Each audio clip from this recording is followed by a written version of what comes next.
2025 ইংরেজি নতুন বছরের জন্য নতুনভাবে সাজিয়ে তোলা হচ্ছে এ রাজ্যের প্রধান অভয়ারণ্য সিপাহীজলাকে। প্রতি বছরই ডিসেম্বরের শেষ সপ্তাহ থেকে সিপাহীজলা অভয়ারণ্যে পর্যটকদের ব্যাপক ভিড় জমতে শুরু করে। মূলত 25শে ডিসেম্বর থেকে শুরু হয় পর্যটকদের ভিড়। গত কয়েক বছর ধরে শুধু রাজ্যের নয়, দেশের বিভিন্ন প্রান্ত থেকে এমনকি বিদেশ থেকেও পর্যটকরা এই সিপাহীজলা অভয়ারণ্যে আসেন। প্রতি বছর 31শে ডিসেম্বর এবং ইংরেজি নববর্ষ উপলক্ষে হাজার হাজার পর্যটক ভিড় জমায় বনভোজনের উদ্দেশ্যে। এবার পর্যটকদের আকর্ষণ বাড়াতে নতুনভাবে সাজিয়ে তোলা হচ্ছে সিপাহীজলাকে। অভয়ারণ্যের মূল প্রবেশ পথের ফটক থেকে শুরু করে অভয়ারণ্যের ভেতরের প্রতিটি রাস্তাকে নতুন করে তৈরি করা হয়েছে। একটা সময় অভয়ারণ্যের ভেতরে প্রবেশ করে পায়ে হেঁটে বিভিন্ন পশু পাখি জীবজন্তুদের দেখতে পর্যটকরা কিছুটা বিব্রত হতেন রাস্তার জন্য। বর্তমানে অভয়ারণ্যের ভেতরে ফটরোডগুলিকে খুব সুন্দর করে নতুনভাবে তৈরি করে রঙিন করে তোলা হয়েছে। এছাড়াও অভয়ারণ্যের ভেতরে পর্যটকদের জন্য থাকা বিশ্রামাগারগুলিকে খুব সুন্দর করে মেরামত ও সাজিয়ে তোলা হয়েছে। এছাড়াও পিকনিক স্পটকে গুরুত্ব দেওয়া হয়েছে অভয়ারণ্যের তরফে।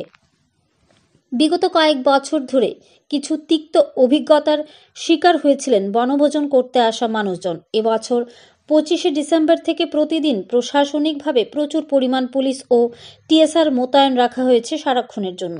কোনো ধরনের উচ্ছৃঙ্খলতা যাতে বিন্দুমাত্র সংঘটিত হতে না পারে তার জন্য প্রশাসনিকভাবেও ব্যাপক প্রস্তুতি নেওয়া হয়েছে।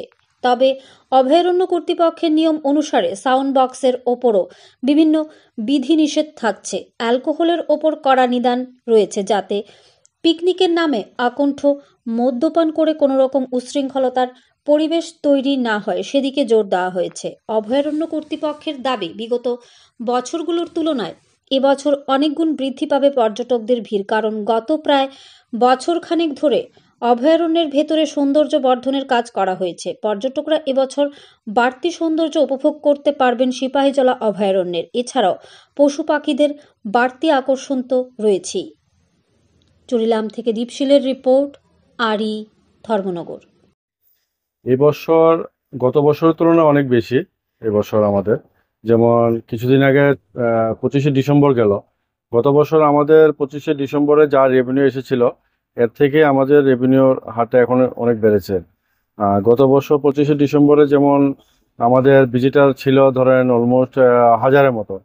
এখন আমাদের এই 25শে ডিসেম্বরে যা হয়েছে রেভিনিউ অনুসারে আমরা দেখতে পেলাম যে 1400-র মতন, মানে 400-র মতন আমাদের মানে ভিজিটারটা বেড়েছে আর কি, পর্যটকদের হারটা। এবং কারণ আমাদের দেখছি যে আজকেও মানে ফোর্থ স্যাটারডে ভিজিটার অনেক বেশি দেখতে পাচ্ছি আমরা। আমাদের সিপাহীজলা যে রাস্তাঘাট এখন অনেকটা উন্নত হয়েছে এবং চিড়িয়াখানাও অনেক সৌন্দর্যতা বেড়েছে। আমার মনে হয় এই কারণেই ভিজিটারের ফ্লোটা এখন অনেক বেশি হচ্ছে। দীর্ঘদিন ধরেই বেশ 2-1 বছর ধরে একটা অভিযোগ ছিল যে এখানে বিভিন্ন ধরনের যে ল অ্যান্ড অর্ডারে ব্রেক হয়। এই বিষয়কে কেন্দ্র করে এবছর আমরা দেখলাম প্রচুর পরিমাণ টিএসআর এবং পুলিশ মোতায়েন করা রয়েছে। আপনাদের তরফ থেকে মানে এই বিষয়ে কি পদক্ষেপ নেওয়া হয়েছে? আমাদের থেকে পদক্ষেপটা ঠিক আছে, যেটা বললেন যে ল অ্যান্ড অর্ডারটা, তো এখানে আমরা অ্যাকচুয়ালি আমরা তো থাকি এবং পুলিশ থেকে থাকার উদ্দেশ্যটা হলো যে কোনো যাতে সমস্যা যাতে না হয়। এখানে সবাই পিকনিকে আসে আনন্দ করার জন্য, তো আনন্দটার মধ্যে যাতে কোনো যাতে নিরানন্দ যাতে এরকম কোনো সমস্যা যাতে না হয় এর জন্য আমাদের প্রশাসনটা আমরা আমাদের সঙ্গে রাখি এবং তারা যথেষ্ট আমাদের হেল্প করছে।